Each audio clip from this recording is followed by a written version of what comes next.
2025 September మాసంలో ధనుస్సు రాశి వారి యొక్క మాస ఫలితాలు. ఈ ధనుస్సు రాశి వారికి 6 గ్రహాలు అనుకూలంగా సంచరిస్తూ ఎక్కువ సుఫలితాలని లాభాలని అందిస్తున్నాయి. 70 నుంచి 80% సుఫలితాలు రావడానికి అవకాశం ఉంది.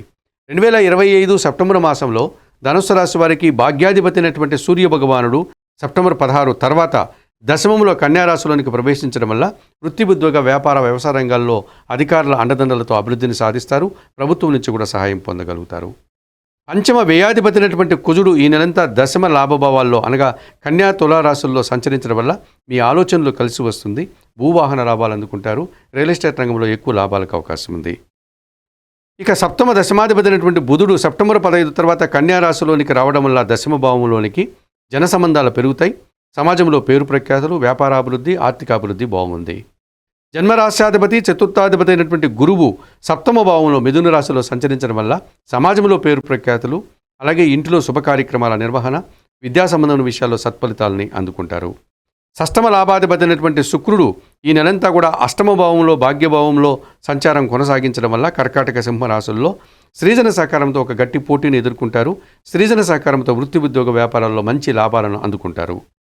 తృతీయంలో రాహువు సంచరిస్తున్నాడు కుంభరాశిలో. జన సహకారం బాగుంటుంది. విదేశీ వ్యవహారాలు బాగుంటుంది. నూతన వ్యక్తుల వల్ల కూడా లాభాలు అందుకుంటారు. మరి 2025 సెప్టెంబర్ మాసంలో ఈ ధనుస్సు రాశి వారు సూర్య భగవానుడు, కుజుడు, బుధుడు, గురువు, శుక్రుడు, రాహువు 6 గ్రహాలు అనుకూలంగా సంచరిస్తూ 70 నుంచి 80% సుఫలితాలకు అవకాశం ఉంది. మరి సెప్టెంబర్ మాసంలో ఈ ధనుస్సు రాశి వారికి ప్రతికూలంగా ద్వితీయ తృతీయాధిపతి అయినటువంటి శని భగవానుడు చతుర్థ భావంలో అనగా అర్ధాష్టమంలో మీనరాశిలో సంచరించడం వల్ల కుటుంబంలో అశాంతి, మీ మాటల వల్ల అపార్థాలు, ఉదర సంబంధమైన అనారోగ్యాలకి అవకాశం ఉంది.